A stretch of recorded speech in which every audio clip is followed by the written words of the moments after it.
Bonjour, on est dimanche le 15 février 2015 et demain à 16 heures, je donne cours à la VUB et on parlera d'Aristote sur tous les aspects qui ont un rapport avec l'argent, l'économie, etc., la responsabilité. Et venez si vous êtes par là, ça se passe à 16 heures, c'est dans le grand bâtiment D de l'université, c'est au sous-sol, le grand amphithéâtre 03. Voilà, si vous êtes là à 16 heures, venez. J'ai expliqué qu'il y avait beaucoup de monde qui venait maintenant, mais rassurez-vous, il y a encore quelques petites places. C'est un grand amphithéâtre. Et pourquoi est-ce que je fais un truc aujourd'hui? Parce que ça va s'appeler Paul Jorion pense tout. Et curieusement, parce que ça m'a pris quelques fois de réfléchir comme ça sur des sujets. Ici, c'est quelqu'un qui me dit il faut absolument que vous interveniez sur un sujet particulier. Et alors c'est très intéressant, c'est la lettre qui m'est envoyée, c'est par un commentateur du blog de longue date, toujours des réflexions intéressantes. Et il me dit, écoutez, pourquoi est-ce que vous ne penseriez pas tout haut sur la question de la sexualité des riches et des puissants? Il m'explique pourquoi il faut en parler. Il donne d'excellentes raisons. Mais il termine en disant, oh là là, si vous le faites, vous êtes exposé. Vous êtes exposé parce que les riches et les puissants n'ont pas seulement une sexualité, mais ils ont aussi énormément d'alliés, que ce soit des volontaires ou que ce soit des gens qui soient payés pour. Et les volontaires, dit-il, viennent parfois d'endroits inattendus. Par exemple, des gens qui seraient proches des victimes ou qui pourraient facilement s'identifier avec les victimes et qui quand même interviennent. Alors ce monsieur je ne sais pas si c'est un monsieur, cet intervenant a raison. Il a raison. Parler de la sexualité riche et des puissants, c'est très dangereux. Je l'ai fait une fois et ça n'a pas été sans conséquences. Bon, je suis toujours là, mais c'est vrai que ça a des conséquences. Ça a des conséquences et moi, comme j'ai envie que le blog continue, comme j'ai envie de continuer à parler, je ne vais pas vous parler justement de la sexualité des riches et des puissants. C'est pas par manque de courage, mais c'est parce que je vais prendre un petit peu de hauteur. Je préfère prendre un peu d'altitude et poser la question, je dirais, de manière beaucoup plus générale. Parce que, comme vous le voyez, je suis en train depuis quelques mois, quelques années, je suis en train de réfléchir à qui nous sommes, les êtres humains. Et je viens avec une représentation qui existe, qu'on trouve déjà sous différentes formes, je dirais, chez des gens comme Schopenhauer et Nietzsche dans la philosophie, qu'on trouve chez un penseur très proche de ces deux philosophes, qui est Sigmund Freud, qu'on trouve chez Monsieur Jacques Lacan, parce qu'il est psychanalyste comme Sigmund Freud, etc. Une représentation de l'individu, de la personne, si ce n'est que moi je vais un peu plus loin que la plupart de ces gens, en disant que c'est pas notre responsabilité. Les actes que nous posons sont beaucoup plus décollés de la capacité que nous avons à en décider que nous n'imaginons. Bon, c'est une manière un peu compliquée de dire qu'essentiellement c'est l'inconscient qui mène la danse, que la conscience a un pouvoir non même pas d'enregistrement, mais de s'apercevoir après coup ce qui s'est passé, s'il y a dissonance entre ce qui s'est passé et ce que la conscience constate, va relancer la dynamique d'affect. Et même si la dynamique d'affect va aussi intervenir s'il n'y a pas de dissonance, si on pose toujours des gestes dont la conscience est contente, où elle ne va pas réagir de manière par l'insatisfaction à ce qui est constaté, à ce moment-là aussi il y a de la dynamique d'affect, mais elle est renforcée à ce moment-là, dans le sens de la satisfaction, du plaisir, de la sérénité, Si vous êtes quelqu'un qui vous constatez à tout moment en décalage avec ce que vous faites, il y a un problème. J'ai intervenu l'autre jour, c'était sur une chaîne de télévision, et il y a une personne qui était là, qui vient me trouver après, et qui me dit, est-ce que vous êtes comme moi, est-ce que vous réécoutez après l'émission, est-ce que vous regardez? Et je dis oui, je dis oui. Et elle dit, est-ce que c'est comme moi, parce que je me dis toujours que je n'ai pas dit ce que j'aurais dû dire, parce que je me dis à l'instant même, et en me revoyant, en me réécoutant, c'est pas ça que j'aurais dû dire. Alors j'ai dit à cette personne, j'ai dit non, si moi je me réécoute ou me regarde, c'est essentiellement parce que j'ai une sorte d'amnésie, je ne sais pas. Si on me demande après qu'est-ce que vous avez dit, je ne sais pas. Et c'est essentiellement en m'écoutant et en me regardant que je peux savoir ce que j'ai dit. Bon. Et ça, je veux dire, ça colle véritablement avec ce que je viens de dire, la représentation que je me fais des mécanismes de la pensée, de la psyché. Mais ce que ce monsieur dit également, on peut être toujours en décalage par rapport à ce qu'on fait. On peut avoir une conscience qui n'arrête pas de vous dire, c'est pas ça qu'il fallait faire. Bon. Et je crois que la question sur laquelle on me demande de me prononcer de la sexualité des riches et des puissants, je crois qu'il faut la poser dans ce cadre-là. Dans ce cadre de comment la personne vit ce qu'elle est en train de faire. Non pas que si la personne était entièrement satisfaite de ce qu'elle fait, il n'y aurait pas de problème, parce qu'on peut imaginer des gangsters, des assassins, des tueurs extrêmement satisfaits de ce qu'ils font. La question n'est pas là. La question de la reconnaissance qu'on a de ses propres gestes, elle est importante pour définir ce que nous appelons la responsabilité. La responsabilité. Alors, il y a deux problèmes. Est-ce qu'on vit ce qu'on fait dans la satisfaction et dans la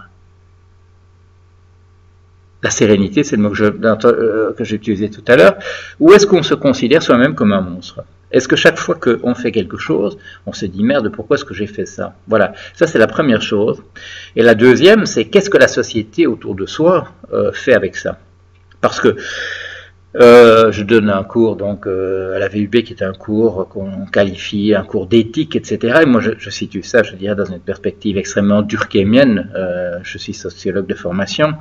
Qu'est-ce qu'une société peut tolérer? Qu'est-ce qu'une société peut tolérer de la part de ses membres? Qu'est-ce qu'elle doit encourager de la part de ses membres? Qu'est-ce qu'elle doit tolérer? Et ça n'a rien à voir, je dirais, avec des choses d'ordre transcendantal, de la volonté divine, etc. C'est à quel niveau de densité de population voulons-nous vivre?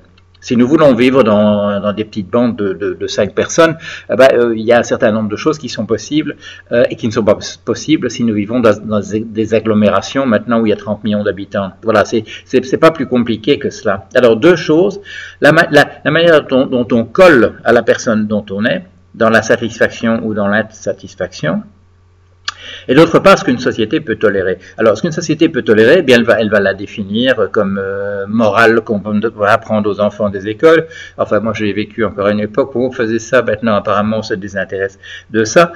Dans les lois qu'on écrit pour dire, voilà, ça c'est possible, ça on peut faire, et ça on peut pas faire. Enfin, les lois parlent essentiellement des choses qu'on peut pas faire.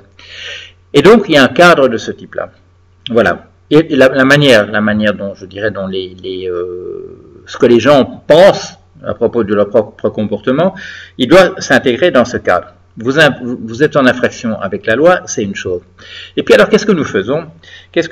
Nous essayons de mitiger, de trouver des circonstances atténuantes, mitigating circumstances, comme on dit en anglais, c'est pour ça que le mot mitiger me vient. Nous essayons de moduler cela en fonction de la personne. Est-ce qu'elle a collé, est-ce qu'elle collait avec ce qu'elle a fait, oui ou non? Alors, et la notion qu'on utilise, c'est celle de l'intention. Voilà, l'intention. Est-ce qu'il avait l'intention de le faire ou est-ce qu'il l'a fait accidentellement? Et alors, le problème se pose quand, comme moi, on considère que cette intention n'a aucune importance, que la volonté ne joue pas, que, comme le disait, l'a découvert le psychologue Libet, notre intention, c'est une création, justement, de notre conscience qui arrive, moi j'imaginais, comme le disait Libet, une demi-seconde après qu'on a fait la chose. Maintenant, les psychologues nous montrent que ça peut être jusqu'à 10 secondes plus tard. L'intention n'existe pas. Comment est-ce qu'on va reformuler cela? Eh bien, il faut le reformuler, je dirais, de la manière dont je viens de le dire. Est-ce que la personne qui est un monstre le fait à son corps défendant, et son corps défendant, je veux simplement dire là, est-ce qu'elle se reconnaît tous les matins comme monstre? Ce qui est une chose, ou bien est-ce que c'est une personne qui fait cela, j'allais dire d'intention délibérée, mais précisément on ne peut pas dire ça, est-ce que c'est quelqu'un qui colle à cela, qui ne se réveille pas en se disant qu'il est un monstre, qui se dit qu'il est comme ça, ou qu'elle est comme ça, et que le monde n'a qu'à faire avec. Et à ce moment-là, le monde, il fait avec les monstres ce que le monde peut faire, c'est-à-dire les mettre hors d'état de nuire. C'est-à-dire que finalement, pour répondre à cette question de cet intervenant sur le blog, finalement, moi j'arrive à une conclusion qui est que on fait à peu près ce qu'il faudrait faire. On le fait dans un cadre qui est un cadre de méconnaissance, parce qu'on le met dans un cadre justement d'une responsabilité qui est liée à une intention.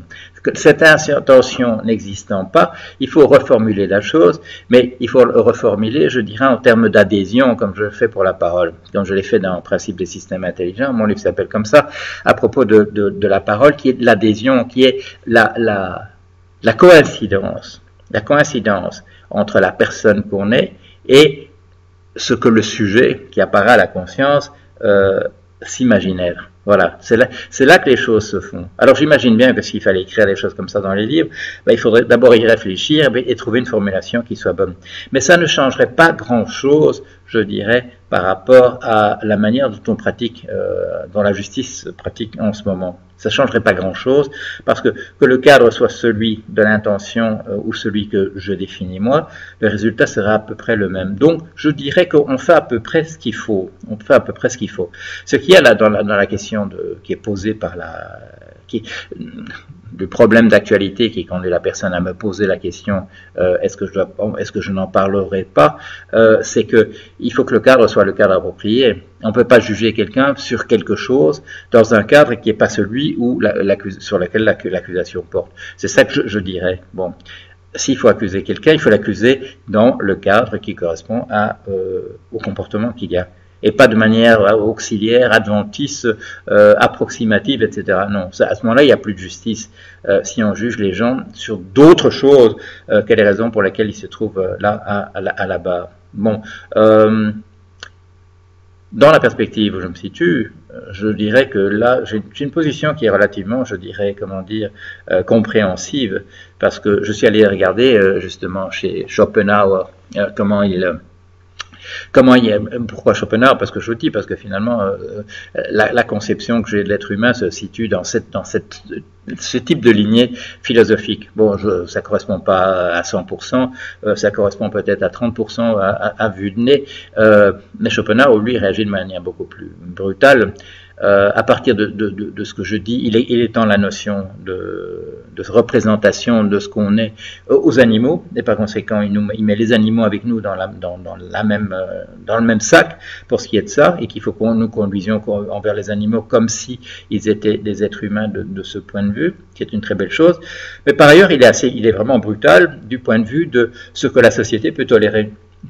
Parce que là, c'est un grand partisan de la peine de mort, ce qui n'est absolument pas mon cas, partisan de la peine de mort, disant les gens qui dérangent, il faut les éliminer, c'est tout.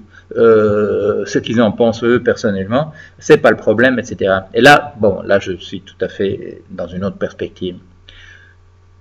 Celui qui se réveille tous les matins en se disant qu'il est un monstre, c'est quelqu'un qui mérite notre compassion. Notion importante chez Schopenhauer, qu'il aurait dû utiliser dans ce cadre-là. Il mérite notre compassion parce que c'est le malheur personnel de vivre dans un cadre comme celui-là.